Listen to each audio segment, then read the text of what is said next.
Сейчас эфир нашего телеканала продолжит брифинг оперативного штаба по борьбе с коронавирусом. Узнаем о текущей эпидобстановке и принимаемых мерах в регионе. Ольга Валерьевна, добрый день. Какова санитарно-эпидемиологическая обстановка в регионе на сегодняшний день в республике? Добрый день, уважаемые жители Республики Саха-Якутия. Санитарно-эпидемиологическая обстановка в республике остается напряженной. Мы живем с вами в режиме повышенной готовности к распространению новой коронавирусной инфекции.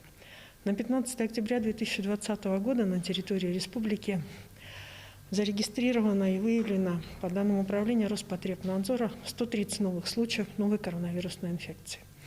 На город Якутск приходится 83 случая. Необходимо обратить внимание, что такое большое количество случаев, в том числе и на город Якутск, уже нам не создает проблем с госпитализацией и оказанием медицинской помощи, в том числе на территории города Якутска. На настоящий момент в связи с увеличением непосредственно работников на колл-центрах, в связи с увеличением количества коек и перемаршрутизацией ряда пациентов, данная проблема разрешена. 6 случаев зарегистрировано в Жиганском Улусе. На эту ситуацию также находится под контролем, и она связана всего лишь с единичным случаем завоза вируса на территорию района. На территории Жиганского района работала специализированная бригада Министерства здравоохранения, вся помощь оказывается. Отдельные случаи от 4 до 5 случаев, а также и меньше, зарегистрированы в большинстве районов нашей республики. Это говорит о том, что сегодня, в принципе, коронавирусная инфекция как вирус распространяется и распространился по всей республике. И, соответственно, для нас сегодня стоит задача, отрабатывать так, чтобы все лица были изолированы, госпитализированы и оказывалась медицинская помощь. Этим сегодня и занимается Управление Роспотребнадзора и учреждения здравоохранения. Я приношу соболезнования тем семьям, чьи летальные случаи мы сегодня получили за последние сутки. Это 2 случая. За сутки обработано у нас было 5254 анализа. Всего у нас с начала пандемии обработано 544 591 тест. Якутия так и остается в лице лидеров по тестированию и, соответственно, по выявлению новой коронавирусной инфекции. Мы уже говорили о том, что указом главы Республики Саха-Якутия усилен режим, связанный с нахождением на рабочих местах лиц, которые имеют подозрение либо по острым респираторным заболеваниям, либо по коронавирусу. Еще раз обращаю на это внимание. В соответствии с указом главы Республики Саха-Якутия на работодателей возложена новая обязанность, которая находится в рамках, и указ издан в рамках режима повышенной готовности. Отстранить от работы работника, который заявляет о том, что один из членов его семьи заболел острым респираторным заболеванием. Поэтому сегодня к этой обязанности нужно относиться очень четко и последовательно. Необходимо обратить внимание, что сегодня Министерство труда Республики Саха-Якутия провело оценку анализа лиц, которые должны уходить на удаленный режим работы. На настоящий момент практически все учреждения Республики Саха-Якутия, республиканского подчинения, порядка 50% ушли непосредственно на удаленный режим. Я думаю, что данные меры, они позволят нам снизить в том числе нагрузку на учреждения здравоохранения и, разорвав социальные связи, не снижать распространение новой коронавирусной инфекции. Это был брифинг оперативного штаба по борьбе с коронавирусом. Не переключайтесь, далее вас ждет выпуск новостей.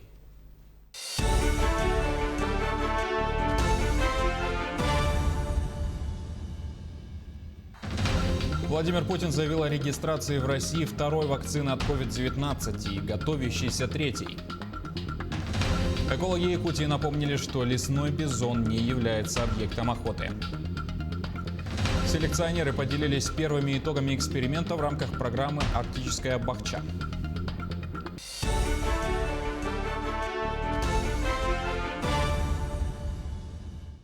Владимир Путин на совещании с членами правительства в среду объявил о регистрации в России второй вакцины от COVID-19. Речь идет о препарате под названием Эпивак Корона, разработанном Новосибирским центром «Вектор».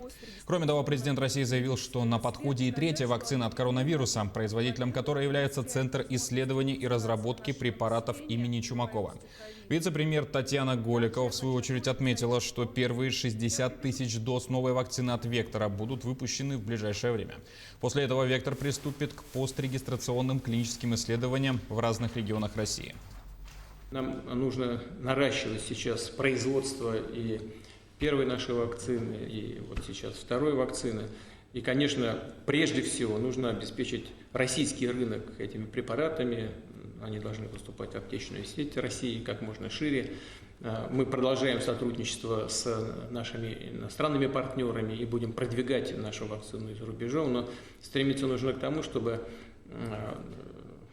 производство вакцины для заграницы осуществлялось прежде всего во всяком случае на этом этапе, на производственных мощностях в тех странах, куда эта вакцина будет продаваться. Гендиректор «Алроса» дал большое интервью телеканалу «Алмазный край». Он рассказал о кризисе, оптимизации и диверсификации алмазного гиганта, а также коронавирусной угрозе компании. Смотрите, на Нюрбинском ГОКе с минимальной бесконечные разговоры, что вот там мы ищем покупателя там на одно, другое, третье. Слушайте, еще раз там, пятый раз, да, уже, каждый год говорим, мы не собираемся продавать ни Вилюйскую ГЭС, ни Алроса Газ, ни Алроса Авиа, ни Алроса Лена, потому что это для нас критические цепочки по доставке наших грузов, доставке наших жителей района, авиакомпания, и выполнение сложных задач в части логистики, грузов, вертолетный сегмент, малая авиация и так далее. Вилюйская станция снабжения нашей компании электроэнергии. Часть Алроса Газ мы в ближайшее время планируем вложить несколько миллиардов рублей в новую установку комплексной подготовки газа. Газификация удачного. Несмотря на кризис, мы проект не приостанавливали. Мы нашли консенсус с ФАС России, с Игорем Юрьевичем Артемьевым о том, как правильно газифицировать удачно Айхал, какие мы вышли на правильные, устраивающие нас и республику, и все контролирующие органы уровень тарифов, инвестиционный тариф. Все эти проекты будут развиваться. Текстовый вариант интервью выйдет уже на этой неделе в газетах Саха-Сирэ и Якутия, а также на сетевых ресурсах республики. Накануне с Байконура была отправлена к МКС ракета «Союз-2.1А». Ее задача — вывести на орбиту пилотируемый космический аппарат МС-17, который по скорости выигрывает у любых других современных кораблей.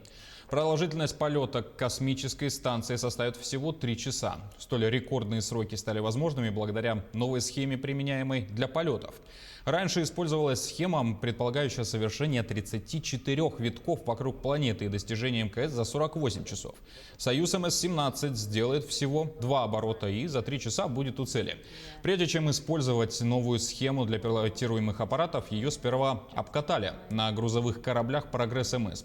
За 3 часа полета к МКС корабль побьет рекорд «Союза МС-06», установленный 3 года назад. Тогда корабль добрался до международной станции за 5,5 часов. Роскосмос, между тем, приостановил работу по мониторингу природных явлений в Якутии до весны.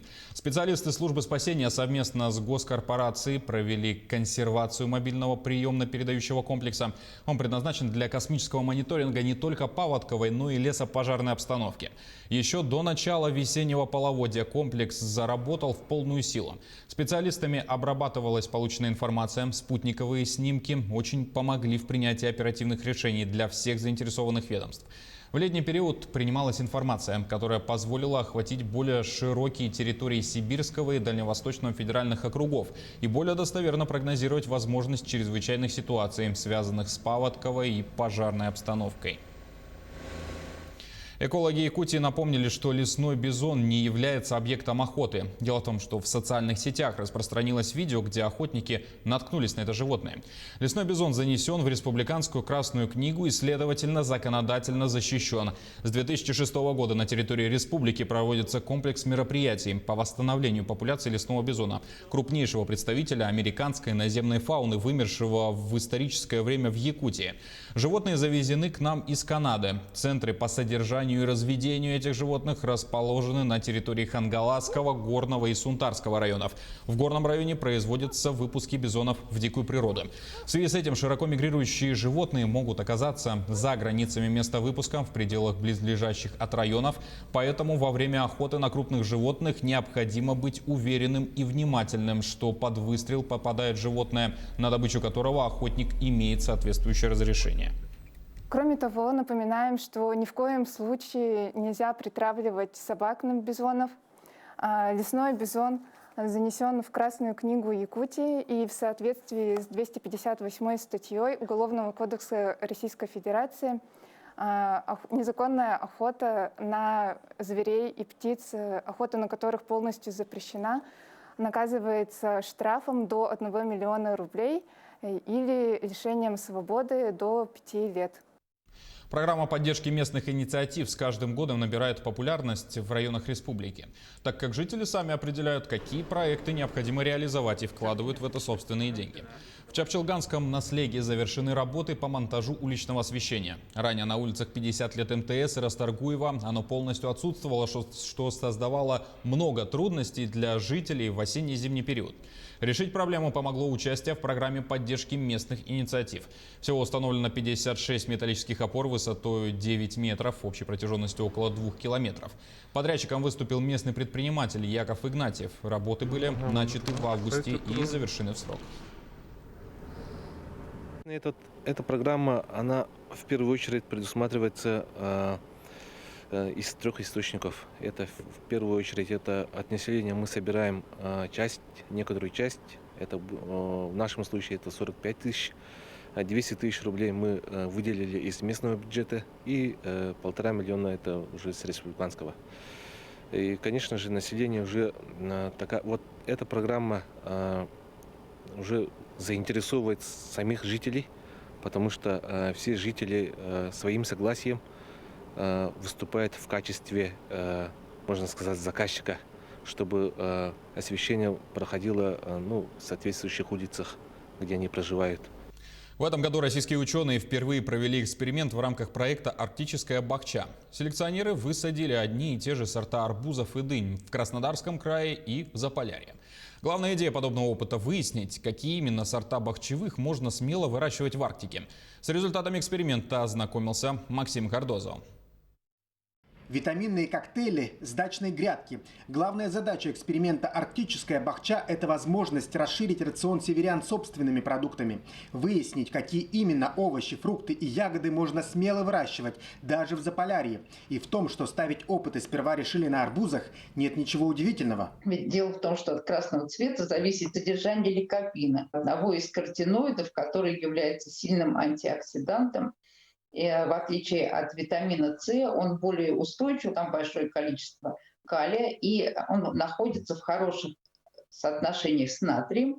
В рамках эксперимента одновременно посадили арбузы и дыни на Кубани и в Мурманской области. Из нескольких сортов бахчевых лучше всего на севере прижилась ягода «Сюрприз». Это арбуз с желтой мякотью. Результаты дегустации и биохимической оценки во многом совпали. И по вкусовым качествам, и по биохимическому составу плоды сорта арбуза «Сюрприз», выращенные на полярной опытной станции, практически не уступали аналогичным свойствам сорта «Сюрприз», выращенного в условиях кубанской опытной станции. Эксперты проекта «Арктическая бахча» отметили, что в будущем собираются изучить и якутский опыт. Ведь даже без всяких экспериментов аграрии нашей республики уже успешно выращивают арбузы и на дачных грядках, и на больших фермерских полях. Арбузы у нас очень сладкие все, и мы их давно уже снимаем. Вот это только сорт мы вот неделю как снимаем, он поздний немножечко. А те арбузы, которые вот немножечко поменьше, сорт, мы уже около месяца его едим. Также в следующем году проект «Арктическая бахча» пополнится новыми экспериментами. Аграрии хотят высадить в Заполярье виноград и даже киви. Максим Кардозу, Джур Березкин, Москва. Новые игрушки получили любимцы республики – белые медведи Колымана и Алмаз. Радостную новость сообщили сотрудники зоопарка Артодайду. Подарок животным вручили опекуны всех белых медведей в стране – компания «Роснефть». Ну, нам повезло. Все-таки состоялись, да? Но он же видно было, нет, что уплыли,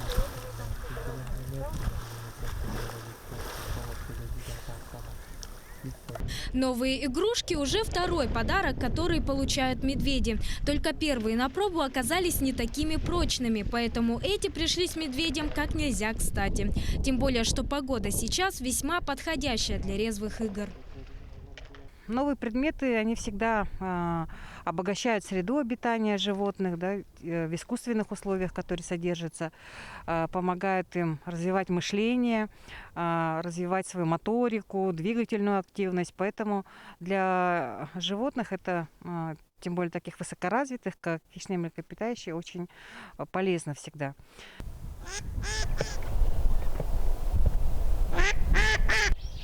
Артодайду – единственный зоопарк, работающий в экстремальных условиях. Зимой зоопарк продолжает работать в прежнем режиме. Многих животных переводят в теплые вольеры. Ну а кого вы точно не увидите с наступлением холодов, так это бурых медведей.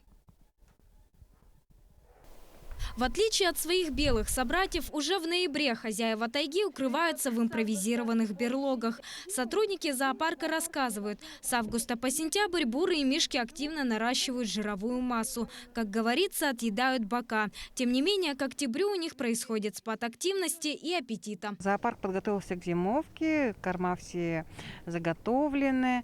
Вот, животные откормлены, да. Уже птицы все переведены в теплые вольеры, практически все. Вот. И остались еще у нас водоплавающие, они до октября, даже иногда до конца октября на озере плавают. По копытным тоже у нас все сено заготовлено, веточный корм заготовлен в достаточном количестве, да. Будем надеяться, что зима выдастся приятной не только для Колыманы и ее медвежонка. Тем более, что многие животные в Артодайду прекрасно подготовлены к зимовке благодаря пушистому меху и заботе сотрудников зоопарка. Саргалана Неустроева, Павел Пахомов, Хангаласский район. И на этом пока все. Не забывайте носить маски, дезинфицировать руки и держать социальную дистанцию. До встречи в эфире.